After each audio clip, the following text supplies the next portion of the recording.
profound wisdom and fulfill the value of life. Through the practice of wisdom, carry on the mission of Buddha. Through the practice of kindness, carry on the mission of great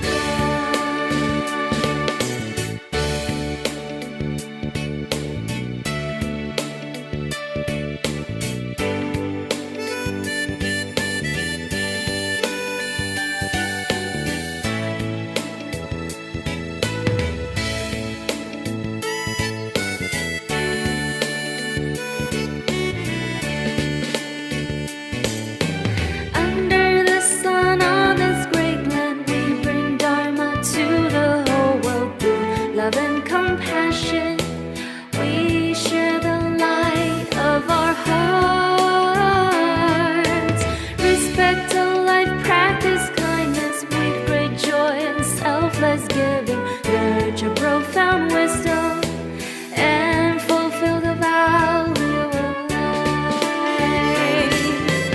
Through the practice of wisdom, carry on the mission of Buddha.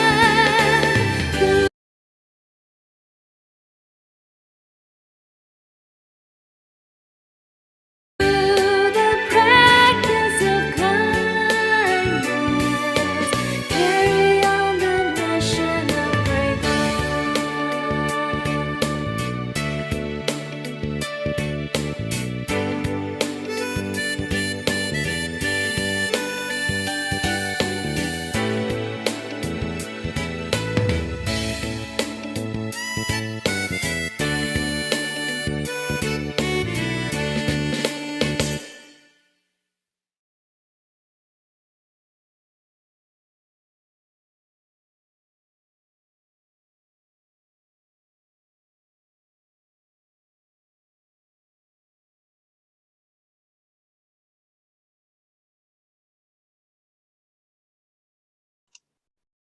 Hello, everyone. Welcome to our 6 sessions of our Blossom Wisdom.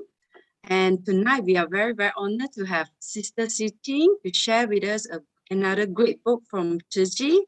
The name of this book is Being at Peace. And this book you can purchase at our Jingsi bookshop at 30 ringgit. Yes, and basically this book is talking about, it's written by Master Cheng Yen, teaching us how to face the lessons of living and dying, and how we must learn how to let go and treasure every moment that we have right now. Like, for example, I think all of us must agree with me. We should be very, very grateful to have a shelter right now. We have family member around us tonight, and we are able to actually go online now to listen to Siew Ching lesson. Because there are a lot of other people right now actually suffer, especially nearby our place, like in Shah Alam. There's a great flood going on for the last couple of days, and we should be grateful of what we have. So let's listen to Sister Siew Ching about how this book can bring us more benefits. Thank you, Siew Ching. Thank you, Sister Sherilyn. Thank you, brothers and sisters. Dear Chiji brothers and sisters, ladies and gentlemen, a very good evening, and thanks for the chance to learn. And thank you everyone for joining. We know that tonight there is also another meeting on the flood cleaning. In fact, just now someone just called me and asked me why I didn't join. So we are very grateful for those who join. As Sister Sherilyn has mentioned, that this book is very good. It's about these lessons of living and dying. Compiled by Jingsi Publishing editorial group, translated by Dharma as Water Team USA. It's not too thick, only 309 pages, yet it's full of great enlightening wisdom. As Master said, human life is like a drop of dew grass, like the wind, frost, or lightning. Although we might understand that death will come sooner or later, but yet we a lot of us we still refuse to discuss about this. It seems like a taboo to many. This book presents Tao Master Cheng Yen's teachings on life and death. Through this book, Master hopes that we could understand the superstition about this living and dying. It could be dispelled, and it will bring clarity to our confusion regarding life and death, so that we can free ourselves of afflictions and fear regarding the natural course of life. Next slide. The total 309 pages is still on these 5 chapters. The 5 chapters that we have, the first one on the warriors of life, second, stories of life and death, third, lectures on living and dying, chapter 4, conversations on living and dying, and chapter 5, Q&A regarding living and dying. So there are 309 pages. On the preface, next, these masters talk about, next slide, sister, talk about this, live life to the fullest potential, understand what is life and death, be at peace with this, and make good use of life and death. Next slide. Okay, this book on page 27, Transforming Karma with Great Vow, Sister Shirley, next. Okay, it's about the story of Tzu Chi. If you know, Tzu Chi Hospital, the first hospital of Tzu Chi is Tzu Chi Hospital, Hualien. The first superintendent is this Du Shiming. So there is this great story of this superintendent. Of course, he has since passed away. The death of Superintendent Tu was a great loss for many people. Masters from these stories, it has made into the Ta'ai series. We could see Master's faith in this through these stories. Masters appointed Dr. Tu to serve as Tzu Chi Hualien first superintendent, since Master really had great faith in him. Appointing him is also a test of Master's resolve. Source of faith came from Master's belief in law of karma. Believe the greater our vow is, the greater our blessing will be. The stronger our resolve, the greater our willpower. Master has faith that as long as Dr. Tu could firmly aspire to do it, he could transform his karma and he could live longer. That point of time when he was appointed, Tzu Chi has 100,000 volunteers. When he made a vow to help build hospital, he planted blessed causes. With many people praying for him, it formed blessed conditions. Next slide. With such blessed causes and conditions, his blessings would become immeasurable. Even though he has only 3 months to live, that point of time when Master appointed him, he only has 3 months to live. Yet Master confidently hired him as a Hualien Hospital first superintendent. He asked Master, "Master, don't you know that my body has a ticking time bomb inside?" Master said, "I know, you have. I have. All of us have a ticking time bomb. But as long as we are able, no matter how much time is left, we must seize every moment and realize our wonderful potential. If you have a day, work a day." Deeply moved, Dr. Tu said, "Master, since you have faith in me, how can I not have faith in myself?" He at once decided to take up a job in Eastern Taiwan. This later changed his karma. From 3 months, he continued to live on for another almost 6 years. Nonetheless, life is impermanent. Master did a refuge-taking ceremony with him 3 days before he passed away peacefully. Master was told that 1 month prior to his passing, he constantly recited Master Amitofo Buddha.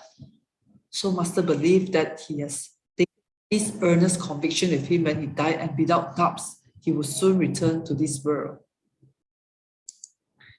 Next, on this Sakya clan, the cause of the destructions of the Sakya clan. Sakya clan, if you know, is the family of the present Buddha, which is Sakyamuni Buddha. There are many Buddha stories, and one of it is about Buddha's past life. In one of Buddha's previous lifetime, he made great vow and so many wholesome seeds. Buddha, he fully undeveloped perfect blessings and wisdom. Therefore, he was able to attain Buddhahood and transform sentient beings. Although he was endowed with great blessings and wisdom, yet Buddha still suffered from headache. One day, Venerable Sariputra, one of the foremost disciples in wisdom, asked Buddha, Buddha, you are the world-honored one. You are the teachers of heavenly beings and humans. You have transcended the three realms. Why do you still have to face the karmic retributions of physical pain and illness? Buddha shared a story. Next, a long time ago, there was a village that suffered drought for many years. They could not grow anything, so they had to import foods from far away. Many people starved to death. At the same time, there was this group of people who lived beside a pond full of fish. They prevented, the fishermen prevented others from accessing since there was barely enough food to sustain themselves. One day, the villager went to catch the fish and released the fishes caught on the shore. So there were a lot of fishes floating around. There was this 4-year-old child who was fascinated and grabbed a bamboo stick and whacking the fish head. So two of the larger fish, they were very angry and they said to themselves, each other, they said they hate the human and they will get revenge in the future. Buddha said, Venerable Sariputra, did you know the kingdom of Kapilavastu will be destroyed because of a grudge held by these two individuals from countless kalpas ago? One is King Virudaka and another is the slanderous Brahmarin. The Brahmarin will incite King Virudika to deploy a great army to destroy the Sakya clan later. These two individuals are the two fishes then. So the fishermen are the Sakya clan. That's why during many kalpas ago, that hatred planted these two fishes are manifested later when they destroyed the whole Sakya clan. At that point of time, back to this 4-year-old child, the 4-year-old child that took pleasure in beating the fish's head, it was me, Buddha said. It was Buddha. Even the Buddha had to suffer retributions from residual karma, though he had perfected all virtues. That's to say nothing of us, the unenlightened being. That's why if we imagine today why we still suffer from sickness or challenges from time to time, even Buddha also, even one has after they have attained enlightenment, if there is any residual karmic, one still have to bear.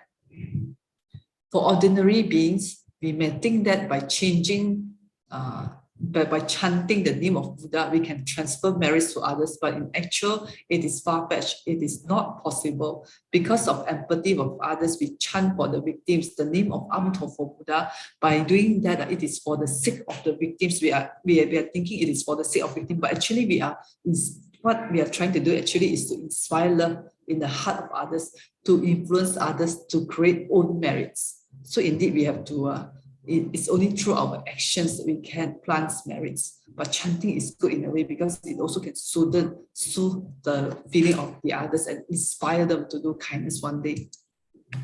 Next, on this legacy of love, page 155.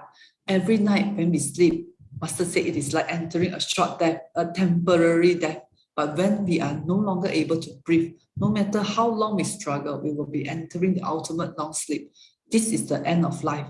When this happens, our consciousness will leave the body. What should be done with this body? So this part is on the organ donations and silent mentor program. This morning, actually, in fact, we heard of, sorry, the line is not stable here. Okay. This morning, Wisdom at Dawn, we heard of a story mentioned by Master. Master mentioned, quote the story of one of her elderly disciples lying on the dying bed. The volunteer smiled and bid everyone goodbye, saying that he is on the way to become the teachers of future doctors. He has registered himself as the silent mentor. What is silent mentor? Silent mentor is one who would donate his body upon his death. Of course, there are certain conditions to be fulfilled. This body will later be used by the medical doctors or the practicing doctors to practice, to operate normally for those certain diseases. So before they operate on the real people, they have this chance to operate on this, we call it silent mentor, the teachers of the doctors. As one said, silent mentors, one of the silent mentors said, he would rather the doctors practice on his body, even if he is wrongly cut 1,000 times, it's okay. So long, he hopes that the doctor would not take one wrong cut on the real body. That shows the state of selflessness and wisdom of our silent mentor. Next on this, does it contradict, sorry, next slide, Sister Sherilyn.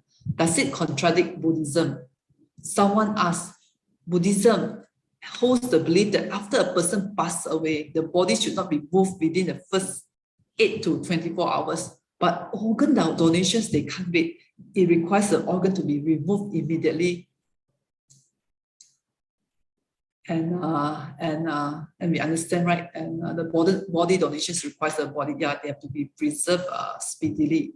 So this is the questions. Actually, if Master said, if it traces to Buddha's teaching, the Buddha never said that the body of the deceased must not be moved after a certain period of time. Many such views were subsequently developed by others later on. Let us take a look at Buddha's Jataka stories, which is the sutras, stories of Buddha's past life. We could often see records of Buddha's previous reincarnations, including instances in which Buddha his body to sentient beings, such as like Buddha cutting his flesh to feed the birds, hawks, and giving his body to feed a tiger. All these selfless deeds were all motivated by the Buddha's vow to help sentient beings. Being able to fulfill one vow is most joyous. When a person passes away, the consciousness departs from the body and moves on according to the karma and the strength of that person's vow, which is different for each person because every person has different vow. Some person take their anger and vexations with them as they depart. So if the person did not wish to donate their organs, then we should refrain from moving that person's body to prevent causing unhappiness. But if the person make vow to donate his body, then that person would be very joyous and would not suffer when medical personnel process the body. The joy that comes from fulfilling one's vow in the way it is, that is a merit. Okay, next. Okay, this slide, Sister Sherilyn, hang on this. In the end, Master said our life meaning is developed through the time when we have the right of usage this body. In this life, there is no such thing as the right of ownership. If ownership, we have the right to say when we want to die, right? Owner, ma. But actually, we only have the rights to use this body. That is what Master said. We don't have the rights to own this body. So that is what the wise teacher tells us. But typical people, they are not able to break free from desire and attachment, and thus they are often confused. We are often confused about everything in life. Principles of promoting these body donations, the aim is to make the donors and family members happy with their decisions, to explain well to people what body donations is. If they are eager to do it, to donate, then we will do our best to help them fulfill this wish. Else, the volunteers will not persuade them if the donors have no such wish. Next slide. Okay, the next chapter on these conversations on living and dying. Actually, there are a lot of wonderful stories. Because of time constraint, I'll just choose a few from the front. Okay, to this chapter on conversations on living and dying, Master mentioned about birth and death as natural processes. Once we are born, once we are alive, what is the use of worrying? Death is not something we could avoid. So why not face it with ease?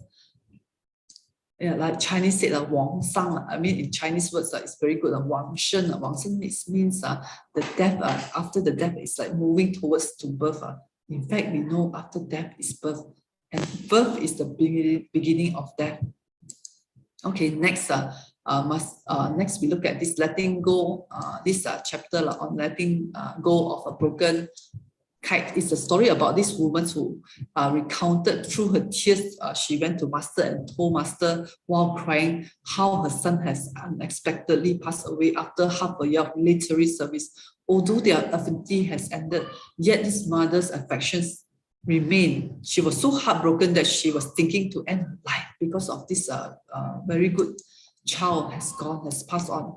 Master told her, you need to give him your blessing. When a kite breaks, there is no way to pull it back, so we must then cut the string. We cannot refuse to let go. Before a child is born, he already has a predestined affinity with his parents in this world. It's already known how long he will be with the parents in this world. How long he will stay with his parents depends on how long this affinity will last. It's already predestined. Once the affinity ends, he will live. Since he was a good son, Master said, you should not burden him with your attachment. If you are to harm yourself due to his death, he would feel responsible. There are many children in the world who would need your love and care. If you can learn to emulate the spirits of Tzu Chi, Commissioner, by loving and helping all children in this world, you will turn your afflictions into wisdom. You must make good use of your life and fulfill it to its great potential. Next story on this, with right thoughts, evil cannot enter. Okay, this middle-aged man came to see Master. Through his friend, this middleman recounted that his friends told him that an invisible being accused this middle-aged man of having done harm to him. So the friend of this middle-aged man told him he must see Master to resolve the issues. You see, invisible beings are passing the message through another friend, so that that the man has done harm to this invisible being. So this person now is very troubled. So he came to see Master. So how does Master advise him? Master said, humans live in human realm, while the invisible beings live in their own world, in their own realm. There should not be any interactions between these two realms. So there is no need to get attached to such things. Just make sure your heart remains at ease. Then you will not be worried about other things. With compassion, our hearts is righteous. With a righteous heart, deviant ideas cannot enter. Do not allow your mind to go in a different direction. Focus on doing meaningful things to help others. When your mind is proper, no evil spirit can enter. Then everything will be all right. Next, on these similar issues, from another angle, resolving issues using proper methods. A distressed mother told Master, on the way home from school one day, my daughter came across a funeral procession. When she got home, she did not feel well and asked me to take her for a spiritual cleansing. The medium said I had to fold and burn paper money sooner, else my daughter would go crazy. Before I could do anything, my daughter was already seems like being possessed. Wow. Actually, I'm not sure about you all. It seems very, I recall when I was young, I used to hear this kind of stories. So, and that's why since young, I also have this, the wrongful notions that have to be all these invisible things that often cause harms to us living human beings. So let's see what is Master's advice. Master told her that we absolutely must not be superstitious. Children's hearts are simple and pure. So this could just be that seeing the funeral processions has disturbed her, and this is causing her to behave abnormally. Looking to a spirit medium and consulting spirits are superstitious methods. What you need to do is quickly take your daughter to a psychiatrist and help her settle her mind. As parents, you should not be too anxious, but face reality and use proper methods to resolve issues. So how I wish I read Master's book when I was young and share with my many other friends. But we are very grateful because of this. Now we are able to guide many. As I was doing this PowerPoint, I shared with my sister, and then my sister also very grateful. She said how she also faced an issues apparently something not exactly like this, but something along the line. So she said with this, she understands how to best deal with these issues. So we could understand to have the right proper mindset. Okay, next, there are a lot of stories, very interesting stories that we used to hear now and then. There are a lot of solutions, but because of time, I just choose this few. Okay, next on this pillar, piety with wisdom. For a period of time after father of this Tzu Chi volunteer passed away, this volunteer, she was still worried about where the father's spirit had gone, and she often seen him in her dream. She came to Jing Si abode to recite Earthly Treasury Sutra for the dead, yet she could not open her heart. She was still very troubled by the father demise. So she went to seek for Master help. Master told her, after a person has passed away, within 49 days, they must follow the They will follow the karma they created in this life and move on to their next life. Then they return to the human realm. Your father was a good person and he took refuge with the three treasures, Buddha, Dharma, Sangha. He has most certainly found new parents and with whom he has the affinity to be either their son or daughter. Therefore, Master asked his daughter, you must not cling to your relationship with your father. Otherwise, you will not be able to overcome suffering of losing your father. When we recite the Earthly Treasuries Sutra, the most important thing is to understand the power of the vow made by Earthly Treasury Bodhisattva. We must make such vow ourselves and put it into actions. For example, volunteers reach out to families in need, like now, cleanings of after floodings or cooking for the flood victims, or doing home visits and various. These are all the example how we could reach to people in needs. What they see is truly like the help of urine and feces as we go on to serve others. Described in this sutra, they are like the bodhisattva who relieve people of hardship. Your father, Master said, your father cared so much about you. To reciprocate his life, you should make good use of the body, because this body is given by our parents. So we have to use this body given to our parents as a filial child to serve humanity. When you see him in your dreams, you need to remind yourself in the end, dreams are illusory. Do not let dreams lead you astray. In Zen Buddhism, there is a saying, if you see a Buddha in the dream, behead him. If you see a demon, behead him. This is in Zen Buddhism. It means this dreams is illusory. What you see, even if you see Buddha in your dream, you should not be attached to these visions. And if you are seeing something very scary, likewise, you should not take it too seriously either. When our hearts are not swayed by the changing environment, then we are attaining liberation.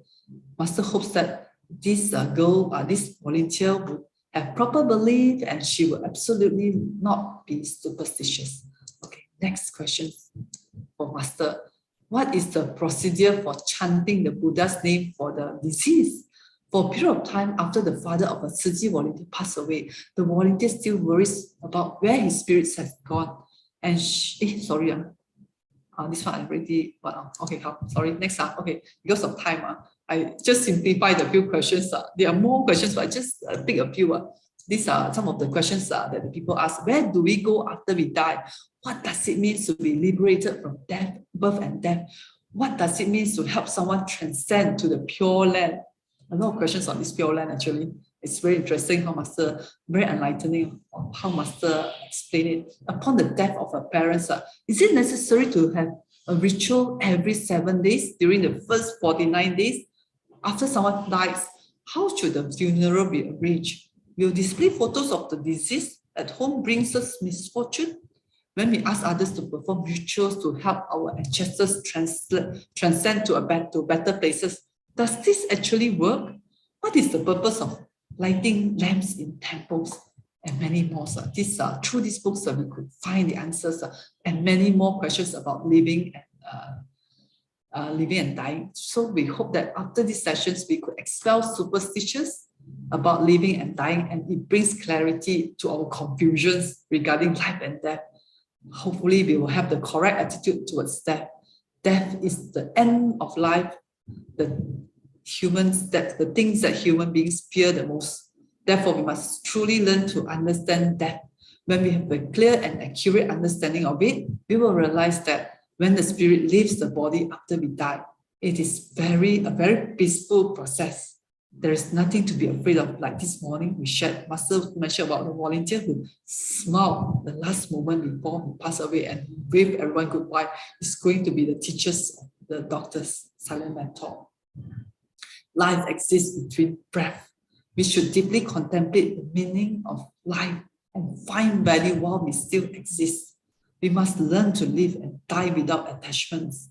Life is impermanent. We must seize and make good use of this precious life that is given to us, this body that is given to us by our parents. We must use it to benefit others.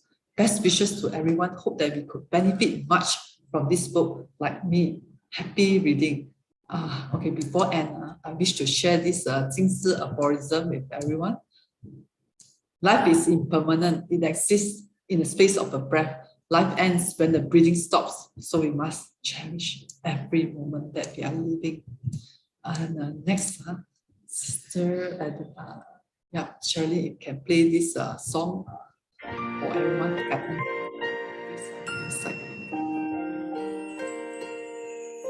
生展开了笑脸，老迷蒙回忆的眼，并催促着最后的离别，可不可以至少温暖的再见？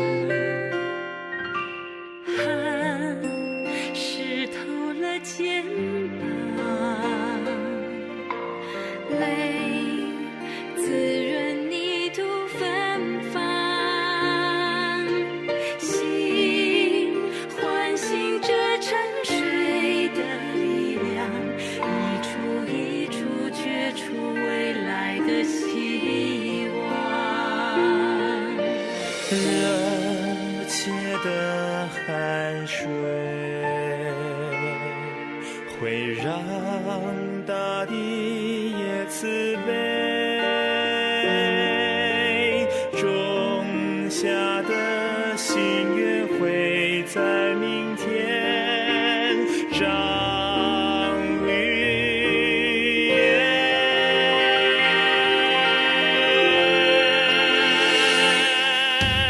爱生生不息，情深渊源不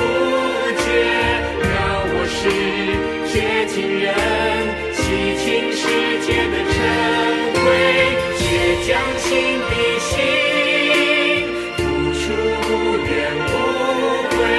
让我是绝情人，给需要的人甘甜。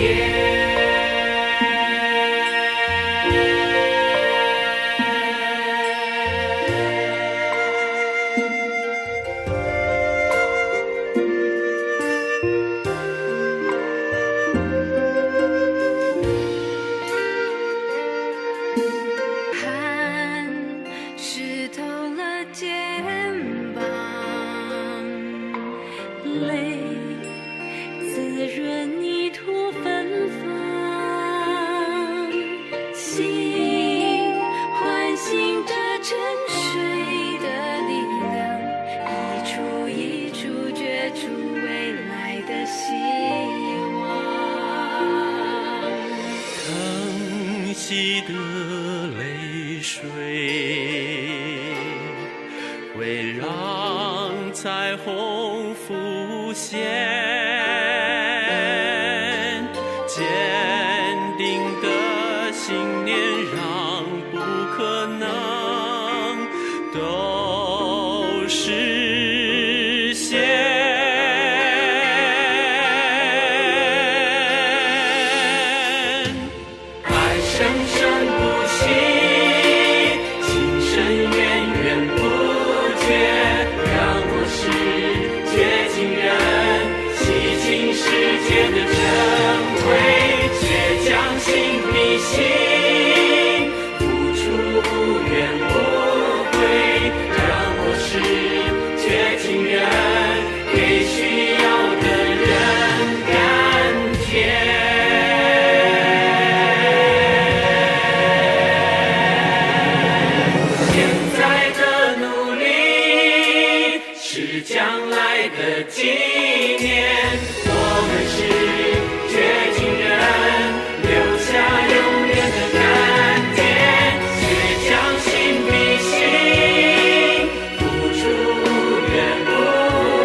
去的照顾这些病人。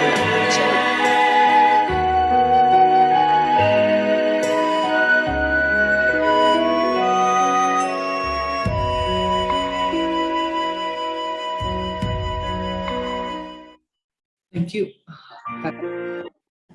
Thanks so much, Sister Suling, for the chance to learn here, and Sister Shirley for helping out on this screen. And thank you also to every listeners. Indeed, life is impermanent, and may each of us be able to seize the moment and make good use of this precious life that we have to benefit others.感恩 for listening. And back to you, Sister Shirley. And Sister Siew Ching, I definitely benefit a lot by hearing your sharing. A lot of questions still remain unanswered. I guess there's only one way to find out. Pick up the books. Yes. And really, I'm truly touched by your sharing. There's a lot of things I also want to find out. Like lighting the lamp, in the temple, does it help? I want to know.